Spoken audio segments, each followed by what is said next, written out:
Les évitants sont des maîtres de la manipulation invisible. Cette quête désespérée de preuves d'amour dans ces silences, cette analyse obsessionnelle de chaque micro-expression, cette remise en question permanente de tes besoins légitimes, tout cela fait partie d'un plan. Un plan dont l'objectif est de te transformer en une version diminuée de toi-même. Les évitants manipulent avec la même intention destructrice que les narcissiques, garder le contrôle et maintenir leur position de pouvoir. Mais là où les narcissiques utilisent la rage et le chantage émotionnel, les évitants ont perfectionné l'art de la manipulation par l'absence.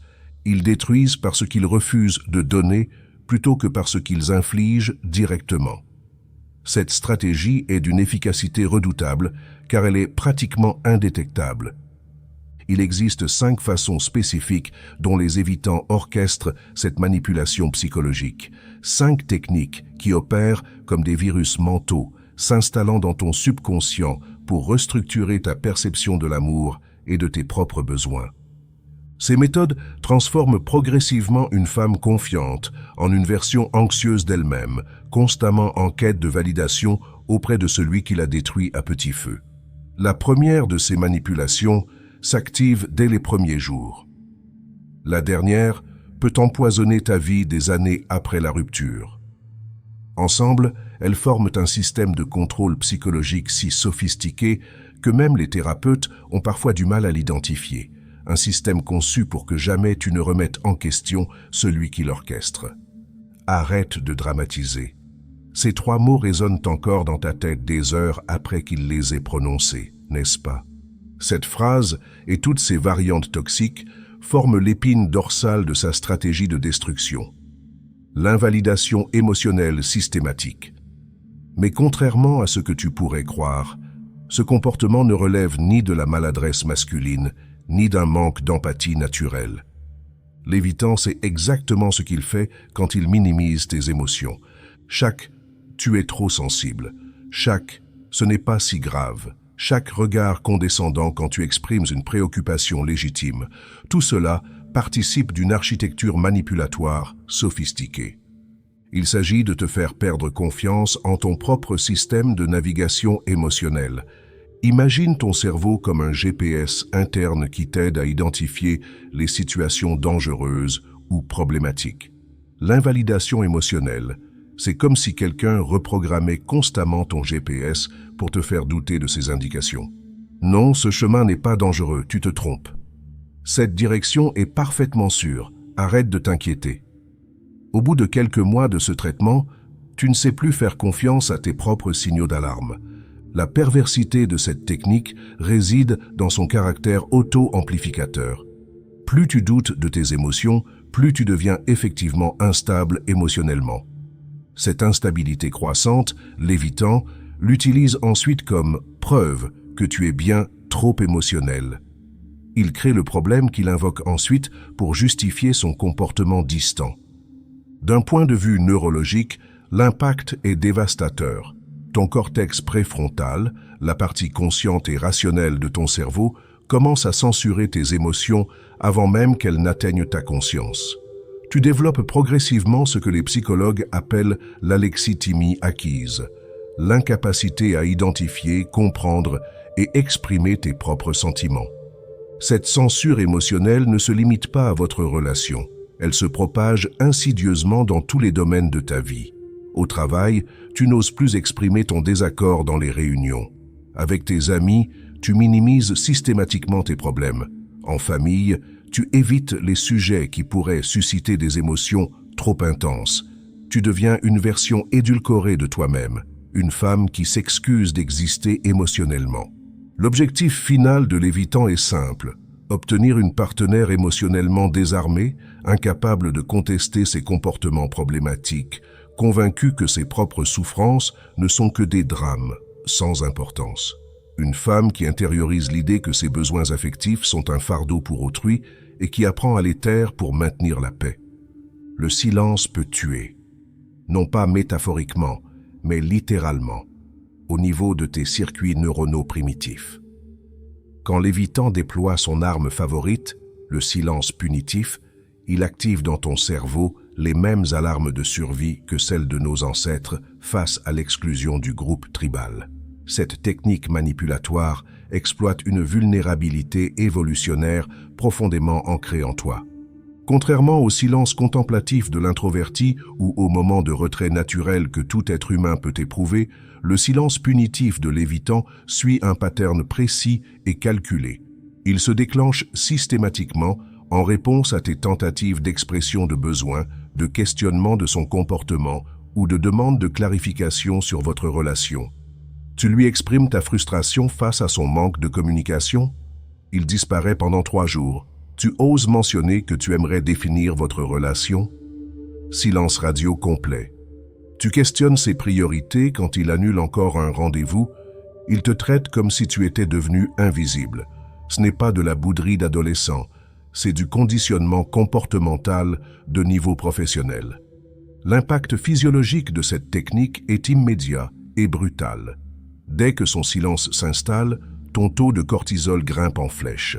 Ton système nerveux sympathique s'emballe, ton rythme cardiaque s'accélère, ta tension artérielle augmente, ton corps entre littéralement en mode survie, car ton cerveau primitif interprète ce rejet social comme une menace existentielle.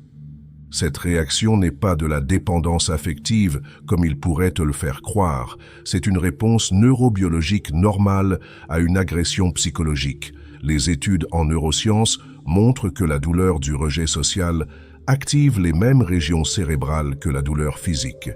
Quand il te punit par son silence, il te fait littéralement mal. Le génie diabolique de cette méthode réside dans son caractère anticipatoire.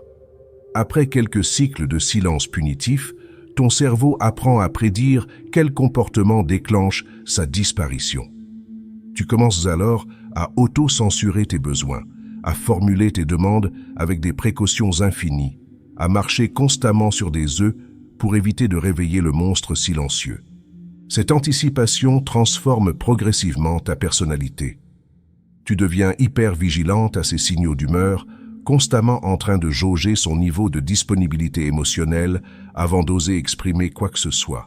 Tu développes ce qu'on pourrait appeler une personnalité défensive. Une version de toi-même conçue pour ne jamais déranger, ne jamais exiger, ne jamais questionner. Le silence punitif possède un autre avantage stratégique pour l'évitant. Il ne laisse aucune trace tangible. Comment prouver à tes proches qu'on te maltraite en ne te parlant pas? Comment expliquer la violence psychologique d'une absence? Cette invisibilité rend la manipulation indéniable et te fait douter de ta propre perception de la réalité.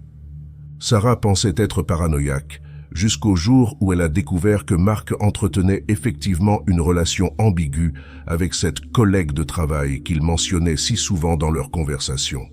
Mais même avant cette découverte, quelque chose en elle savait.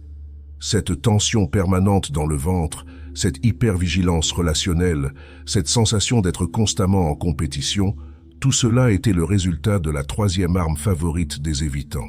La triangulation affective. La triangulation ne se résume pas aux traditionnelles histoires d'ex-copines ou de collègues séduisantes. L'évitant maîtrise un art bien plus subtil. Il peut triangler avec absolument n'importe quoi ou n'importe qui. Ses amis masculins qui comprennent mieux ses besoins d'indépendance. Sa mère qui ne s'attachait jamais trop à son père. Ses hobbies qui lui permettent de rester centré. Son travail qui mérite toute son attention. Même son chien peut devenir un rival pour ton affection. L'objectif?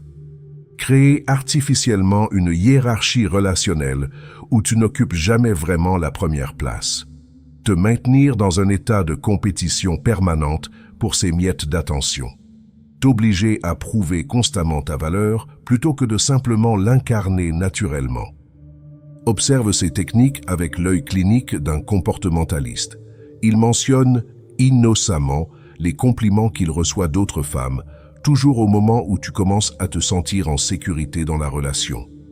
Il compare tes réactions à celles de ses ex, systématiquement à ton désavantage. Il fait des commentaires sur l'attractivité d'autres femmes en ta présence, puis se défend en invoquant sa nature spontanée quand tu exprimes ton inconfort. Plus pernicieux encore, Il entretient délibérément des amitiés féminines floues qu'il refuse catégoriquement de clarifier. Mais enfin, on est juste amis, proteste-t-il, quand tu oses questionner ces relations. Pourtant, ces amitiés bénéficient souvent d'une disponibilité émotionnelle et d'une attention qu'il te refuse systématiquement. Cette manipulation exploite un mécanisme psychologique profondément ancré, la théorie de la rareté. En créant artificiellement de la compétition autour de son attention, l'évitant augmente sa valeur perçue dans ton esprit. Tu commences à le considérer comme un prix rare et précieux plutôt que comme un partenaire égal dans une relation d'amour mutuel. L'impact sur ton estime de soi est dévastateur et cumulatif. Tu commences à analyser minutieusement tes défauts pour comprendre pourquoi tu ne sembles jamais être assez pour mériter son attention exclusive. Tu développes une hypervigilance relationnelle épuisante, constamment à l'affût des signes qu'une autre femme pourrait menacer ta position précaire. La triangulation transforme insidieusement l'amour en compétition de performance. Au lieu de te sentir choisi et célébré pour qui tu es, tu te sens constamment évalué et potentiellement remplaçable. Cette insécurité chronique t'empêche de développer la confiance nécessaire pour poser des limites saines ou exiger le respect que tu mérites naturellement. L'évitant cultive méticuleusement cette insécurité car elle le sert parfaitement. Une femme qui se sent remplaçable accepte l'inacceptable. Elle tolère les miettes d'attention, excuse les comportements irrespectueux et se contente d'une version diminuée de l'amour par peur d'être abandonnée pour quelqu'une de mieux qu'elle. Je n'ai jamais dit ça. 5 mots qui ont le pouvoir de te faire douter de ta propre sanité mentale. 5 mots qui résument parfaitement la 4e technique de manipulation des évitants. La réécriture systématique de votre histoire commune. Cette forme sophistiquée de gaslighting temporel vise à détruire ta confiance en ta propre mémoire et, par extension, en ta capacité à évaluer la réalité. Contrairement aux problèmes de mémoire ordinaires ou aux différences naturelles de perception entre deux personnes, la réécriture de l'histoire pratiquée par l'évitant suit un agenda précis. Elle intervient stratégiquement chaque fois que tu tentes d'utiliser le passé comme base pour revendiquer quelque chose dans le présent. Cette conversation où il avait évoqué avec enthousiasme vos projets de voyage ensemble, c'était juste des idées en l'air. Tu ne devais pas prendre ça au sérieux. Ce moment d'intimité profonde où il s'était confié sur ses peurs d'engagement. Tu dramatises l'importance de ce moment. Ces promesses d'exclusivité qu'il avait formulées lors de vos premières semaines ensemble. Je parlais de l'instant présent, pas d'un engagement permanent. Le processus suit toujours la même escalade perverse. Confronté à ses propres paroles ou promesses passées, l'évitant nie d'abord catégoriquement avoir tenu ses propos. Quand tu insistes ou apportes des preuves, messages, témoins, circonstances précises, il passe au stade 2, la minimisation. Même si j'ai dit ça, ce n'était pas si important que tu le crois. Enfin, il déploie sa technique de retournement ultime. Il transforme ta tentative de clarification en défaut de caractère. Tu deviens celle qui s'accroche au passé, qui refuse de vivre l'instant présent, qui interprète mal ses intentions. Ta capacité à te souvenir avec précision devient un symptôme de ton obsession relationnelle. Cette technique exploite une caractéristique fondamentale de la mémoire humaine. Nos souvenirs ne sont pas des enregistrements vidéo immuables, mais des reconstructions influencées par nos émotions et nos interactions sociales. Quand quelqu'un que tu aimes conteste systématiquement ta version des faits, ton cerveau commence naturellement à douter de sa propre fiabilité. L'impact cumulatif sur ton sens de la réalité est dévastateur. Tu commences à questionner non seulement tes souvenirs spécifiques, mais ta capacité générale à évaluer les situations. Cette confusion cognitive te rend progressivement dépendante de sa version des événements.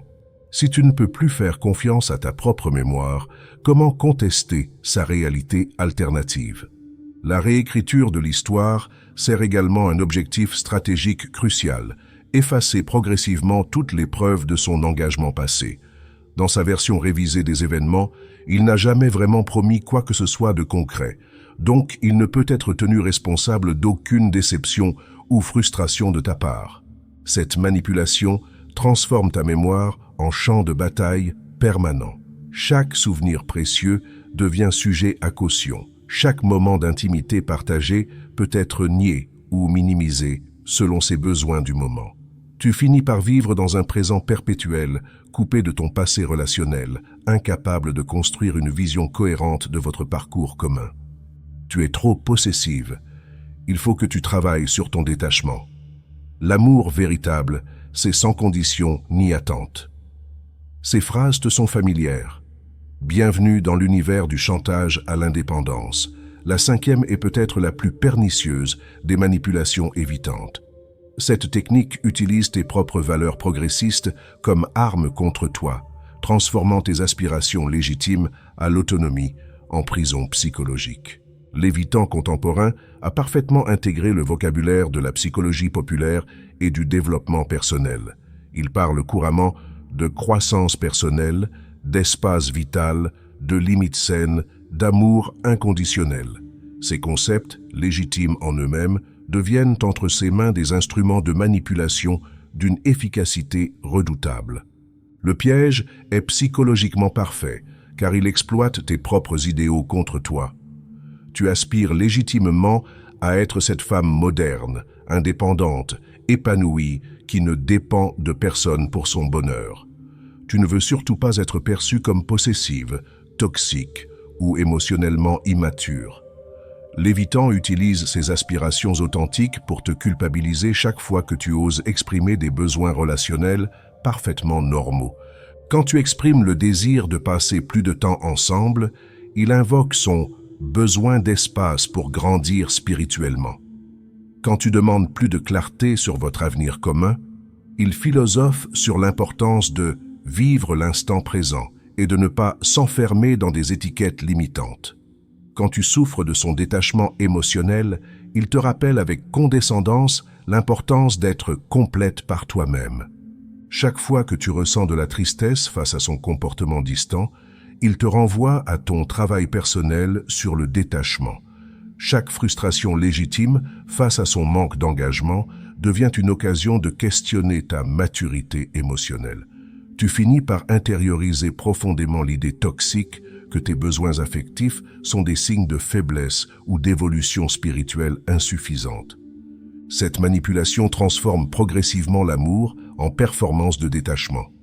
Tu apprends à réprimer tes élans affectifs naturels, à minimiser tes attentes relationnelles, à célébrer ton indépendance même quand elle te fait souffrir. Tu deviens prisonnière d'une version caricaturale de l'émancipation féminine où désirer intimement quelqu'un devient pathologique. L'ironie cruelle de cette manipulation réside dans le fait qu'elle te coupe de ton pouvoir authentique.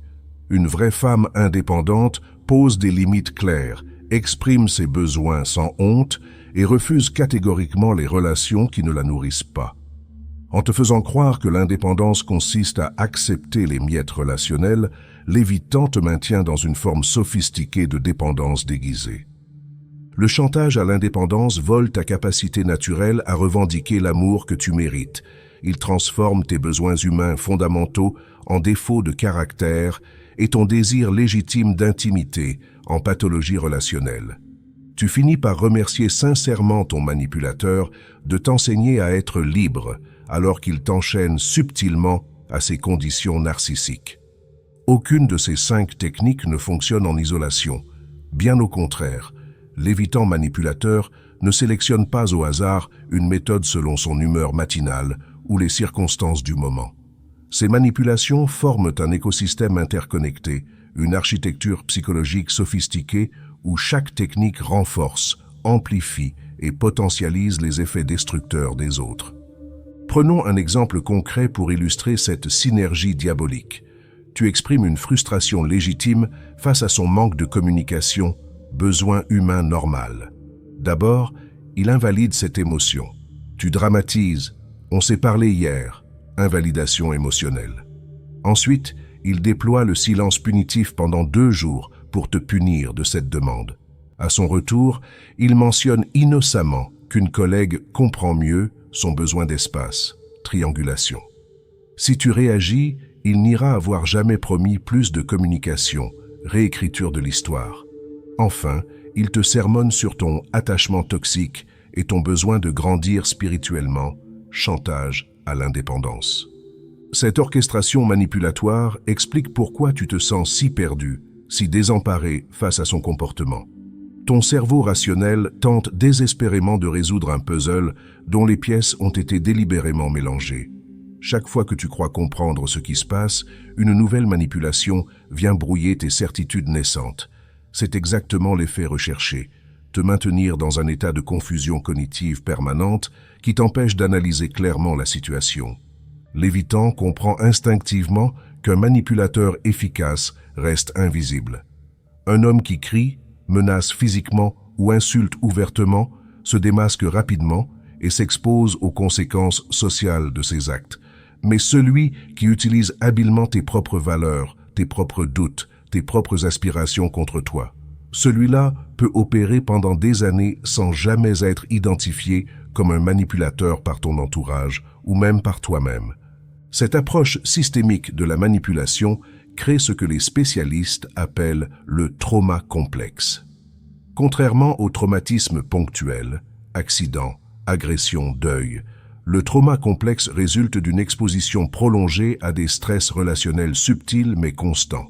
Ton système nerveux reste en état d'alerte permanent, progressivement usé par cette violence psychologique de faible intensité mais de très longue durée.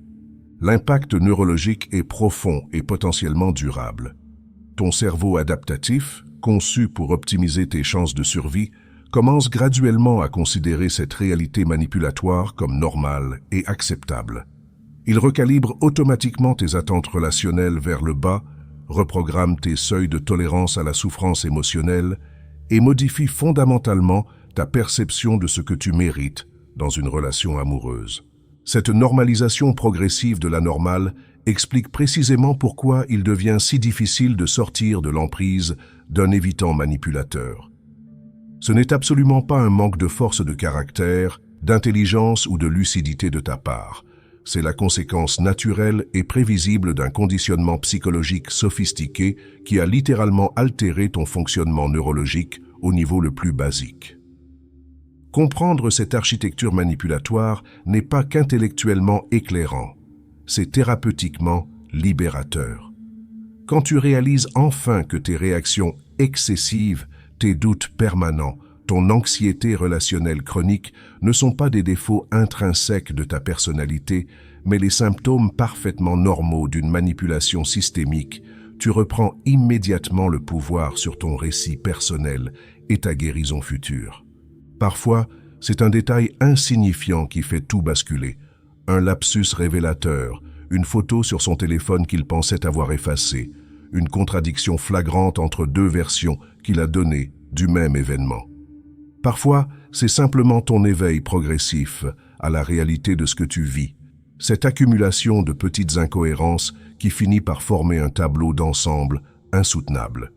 Quoi qu'il en soit, ce moment arrive toujours, et quand il survient, la révélation possède une brutalité qui peut te laisser dans un état de choc émotionnel profond. Cette prise de conscience ne ressemble à rien de ce que tu as pu expérimenter auparavant dans ta vie relationnelle. C'est comme si un voile épais et opaque se déchirait soudainement, révélant un paysage psychologique que tu n'avais jamais soupçonné dans tes pires cauchemars. Tout prend instantanément un sens nouveau et terrifiant. Ces moments où tu te sentais folle ou paranoïaque, ces réactions que tu croyais excessives ou disproportionnées, cette intuition persistante et douloureuse que quelque chose clochait fondamentalement, tout devient soudainement cohérent avec une clarté aveuglante. La révélation s'accompagne généralement d'un sentiment de rage pure, primitive, absolument libératrice. Cette colère volcanique n'est pas dirigée uniquement contre lui et ses manipulations, mais aussi, et peut-être surtout, contre toi-même, pour avoir accepté si longtemps l'inacceptable. Comment as-tu pu être si aveugle? Comment as-tu pu laisser quelqu'un déformer si profondément ta réalité, manipuler tes perceptions, jouer avec tes émotions comme un marionnettiste sadique? Cette auto-colère, bien que douloureuse à vivre, fait partie intégrante du processus de guérison. Mais paradoxalement, la révélation apporte aussi un soulagement immense, presque physiologique. Ton corps reconnaît enfin la validation externe de ce que ton instinct savait depuis longtemps. Cette tension permanente logée dans tes épaules, cette boule d'angoisse au creux de l'estomac, cette hypervigilance épuisante qui gouvernait tes moindres interactions, tout ça commence progressivement à se relâcher quand tu peux enfin nommer précisément ce que tu as vécu. Ce moment de clarté révèle également, avec une précision chirurgicale, l'ampleur véritable des dégâts psychologiques. Tu prends soudain conscience de l'érosion systématique de ton estime de soi, de la distorsion subtile mais profonde de tes perceptions, de l'altération significative de tes capacités relationnelles futures. Cette prise de conscience peut s'avérer émotionnellement écrasante. Tu réalises que la reconstruction sera longue, complexe, parfois douloureuse, mais absolument nécessaire. L'évitant, de son côté, sent souvent cette transformation naissante en toi avec une acuité troublante. Quand son système de contrôle habituel commence à défaillir, quand tu cesses de réagir selon ses programmations comportementales établies, il peut drastiquement changer de stratégie. Certains tentent un retour temporaire et calculé aux techniques de love-bombing initial. D'autres intensifient paradoxalement leur manipulation, espérant retrouver leur emprise par l'escalade. Les plus intelligents disparaissent simplement et définitivement, sachant instinctivement que leur temps d'influence sur toi est révolu. Cette phase cruciale de révélation marque le véritable début de ta reconquête personnelle. C'est le moment historique où tu reprends enfin la propriété légitime de ton récit personnel. Tu cesses définitivement d'être l'héroïne tragique et passive de son histoire manipulatoire pour redevenir l'auteur consciente et active de la tienne. Tu passes symboliquement du statut de victime inconsciente à celui de survivante éclairée et déterminée. La révélation marque aussi le commencement nécessaire de ton processus de deuil. Pas seulement le deuil évident de la relation elle-même, mais le deuil plus subtil et complexe de la femme que tu étais avant cette expérience, de tes illusions romantiques sur l'amour, de ta naïveté relationnelle d'antan. Ce deuil multiple est absolument nécessaire pour que puisse naître et s'épanouir une version plus forte, plus consciente, plus authentiquement libre de toi-même. La véritable guérison après manipulation évitante transcende largement un simple retour à qui tu étais avant cette épreuve. Elle constitue une métamorphose profonde vers une version exponentiellement plus forte, plus consciente et infiniment plus libre de toi-même. Cette renaissance psychologique représente l'opportunité la plus précieuse et la plus transformatrice que cette épreuve douloureuse peut ultimement offrir. Tu découvres d'abord que ton système interne de détection des manipulations a été définitivement upgradé. Maintenant que tu maîtrises intimement les 5 techniques fondamentales, ton radar émotionnel fonctionne avec une précision redoutable. Tu ne pourras plus jamais être manipulé de la même façon car tu possèdes désormais les clés de décodage psychologique de ces comportements toxiques. C'est comme si tu avais développé une forme de super-pouvoir relationnel. Cette nouvelle lucidité transforme radicalement et définitivement ton approche des relations humaines. Tu développes ce qu'on pourrait appeler une intelligence relationnelle augmentée. Tu observes systématiquement les comportements concrets plutôt que d'écouter aveuglément les belles paroles. Tu fais désormais confiance à tes ressentis viscéraux plutôt qu'aux explications rationalisantes séduisantes. Tu poses des limites cristallines dès les tout premiers signaux d'alarme, sans négociation possible. La reconstruction délibérée de ton estime de soi devient un projet conscient, méthodique et non négociable. Tu réapprends progressivement à faire confiance à tes émotions authentiques, à valider tes propres perceptions sans chercher d'approbation externe, à considérer tes besoins comme fondamentalement légitimes et absolument non négociables. Cette reconnexion profonde avec ton monde intérieur constitue le socle inébranlable de ton équilibre futur. Tu découvres simultanément une forme entièrement nouvelle de compassion envers toi-même. Cette autocompassion mature n'a rien à voir avec de la victimisation complaisante ou de l'auto-apitoiement destructeur. C'est une reconnaissance lucide et courageuse du prix psychologique que tu as payé pour survivre à cette manipulation, de la force extraordinaire qu'il t'a fallu pour en sortir vivante et du courage immense que demande ce travail minutieux de reconstruction personnelle. L'expérience douloureuse t'enseigne également une vérité fondamentale et non négociable sur l'amour authentique. L'amour véritable ne demande jamais de renoncer à tes besoins essentiels, de minimiser tes émotions légitimes ou de douter systématiquement de ta valeur intrinsèque. L'amour psychologiquement sain nourrit ton essence, soutient tes aspirations, célèbre inconditionnellement qui tu es vraiment. Cette compréhension profonde devient ton bouclier indestructible contre toutes les futures tentatives de manipulation. Ta nouvelle force intérieure attire naturellement et magnétiquement des relations infiniment plus saines dans ta vie quotidienne. Les manipulateurs de tout type détectent instinctivement les femmes qui ne peuvent plus être contrôlées, influencées ou diminuées. Ton énergie radicalement transformée repousse automatiquement les prédateurs émotionnels chroniques et attire irrésistiblement les partenaires authentiquement capables d'amour réciproque et mature. Cette transformation personnelle te confère aussi une mission relationnelle précieuse et significative. Ton expérience vécue devient une ressource inestimable pour d'autres femmes actuellement piégées dans des dynamiques manipulatoires similaires. Tu développes une capacité unique et irremplaçable à reconnaître les signes avant-coureurs, à accompagner avec empathie, à témoigner concrètement que la guérison complète est non seulement possible, mais probable. L'évitant manipulateur pensait te diminuer définitivement, te contrôler indéfiniment, te transformer en version appauvrie et soumise de toi-même. Ironiquement, son comportement toxique devient le catalyseur inattendu de ton évolution vers une femme exponentiellement plus forte, plus lucide, plus libre et plus authentique que tu n'aurais jamais pu devenir sans traverser cette épreuve initiatique. Cette renaissance spirituelle et psychologique n'efface évidemment pas la douleur vécue, mais elle lui donne un sens profond et transformateur. Chaque larme versée, chaque nuit d'insomnie tourmentée, chaque moment de doute existentiel devient rétrospectivement un investissement précieux dans ta transformation future. Tu découvres progressivement que tu es infiniment plus résiliente, plus intelligente émotionnellement, plus puissante intérieurement que tu ne l'avais jamais imaginé dans tes rêves les plus audacieux. Aujourd'hui, tu sais reconnaître instantanément, nommer précisément, déjouer efficacement ces manipulations sophistiquées. Tu possèdes définitivement les outils psychologiques pour protéger ton cœur sans l'enfermer, pour aimer pleinement sans perdre ton identité, pour t'ouvrir sans devenir vulnérable. Cette connaissance hard-earned constitue ton pouvoir inaliénable.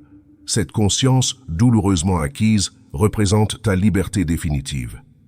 Cette force forgée dans l'épreuve devient ton héritage le plus précieux.